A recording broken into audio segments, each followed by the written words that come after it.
This is the video, guys. This is the one that helps you manifest your specific person back, as I have done twice now with my wife. A quote by Neville Goddard that is very powerful and drives home the point of this video. If the whole world were to disappear and only you were left, to the disciplined mind, he knows his state must appear. Important two words here that he talks about is disciplined and state.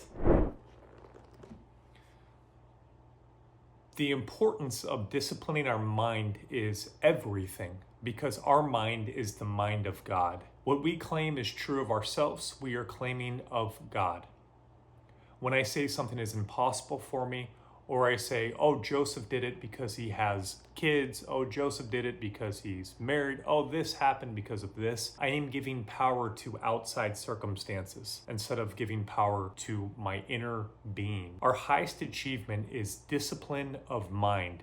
What does it mean to be disciplined in mind? It is to only encourage and think thoughts that serve my highest good. That is my only concern. My concern is not if this is happening, if I'm filling the wish fulfilled correctly, if the stars are aligned, astrology, birds before landing, all these different things that come up, detaching, all these things that ideas that people are coming up with. My highest good and what makes me manifest is what I feed my mind. Really want to drive this home. Disciplining of mind, thinking thoughts that serve you all day long and letting go of thoughts that do not serve you. This is all that you should be focused with, because when you think ideal thoughts, you are going to feel the wish fulfilled. That is the point behind words, is to make us feel a certain way, since that is the medium between the conscious and the subconscious mind. Our sole goal is to pay attention to what is happening within Joseph's mind. That's it. So I want to think thoughts then of the vision realized. If you were the person, which you are now, because within you is all states existing, you are simply choosing a version of yourself that has your ideal SP and your ideal reality. We have to let go of the fact that free will and all these different things that we picked up through the internet and through Reddit and all these different places that suggested otherwise than the truth that you are God experiencing being a human, and to desire is to have. We focus solely on our mind. There's so much talk of eating healthy, all these different disciplines of the body, but the disciplining of the mind is drastically more important. As we read in this quote, if the whole world were to disappear and only you were left, to the disciplined mind, he knows his state must appear. So our highest achievement is disciplining the mind. Think thoughts from the vision realized. When you are praying, an important thing here to do, and Neville shares this often, is remove your awareness from being a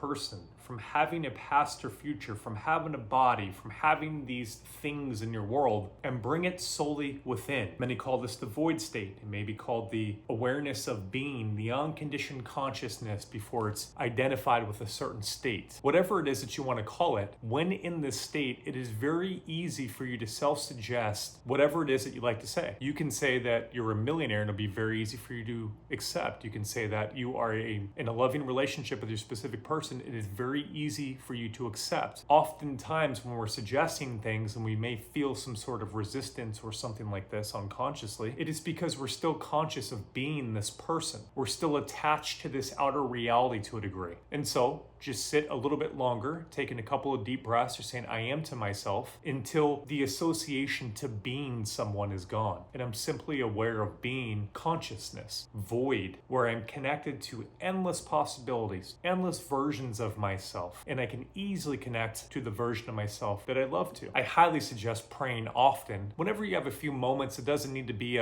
you're in prayer for 17 hours a day like a monk or something like this. I'm not asking you to start wearing an orange robe. What I'm asking is that from time to time, you would draw your attention from this world and you go to the world that matters, your inner world, the place that you have 100% control of. Your world could be a catastrophe outside, and inwardly, you could be in heaven. In fact, we are called to do this if we were to create heaven on earth, because our inner state creates our outer state. Focus on your inner world. This is why I suggest staying off Facebook and Instagram and all these different things, is because when I'm focused on this outside thing, you'll notice what happens is unconsciousness will happen. You be caught up in the story, be on Instagram for 45 minutes, unaware of anything that's happening within you, and definitely not consciously choosing to be identified to a certain state or to saying affirmations to yourself or feeling the wish fulfilled. I suggest staying away from information that doesn't align with what you're wanting to experience. We want to create this inner locus control, the ability to feel and think and believe whatever we want to think, and the whole world may think we're crazy, and that's wonderful. That's a great sign that I'm doing things correctly, because if I'm thinking like everybody else, there's a high chance I'm living the worldly way, and that's not what we're called to do. We're called to be imitators of God, dear children, to call things that are unseen as though the unseen are seen, and the unseen will become seen. Something like this. It may have been butchered slightly, but you get the point. Put on your spiritual hula hoop, as I used to say in AA all the time. Everything within the hoop is your business. Everything outside of it is God's business, right? Obviously, everything is God, but you get the idea.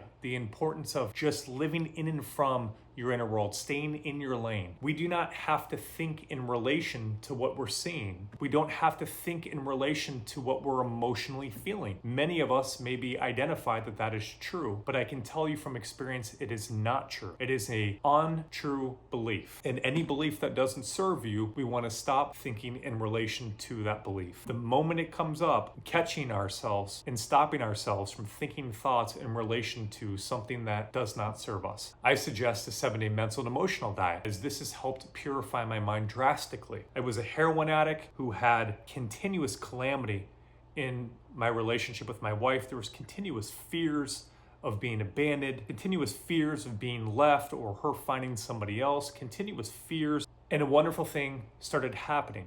My mind started becoming purified. These thoughts of not being good enough, or my wife finding somebody, or fear of abandonment started to leave me.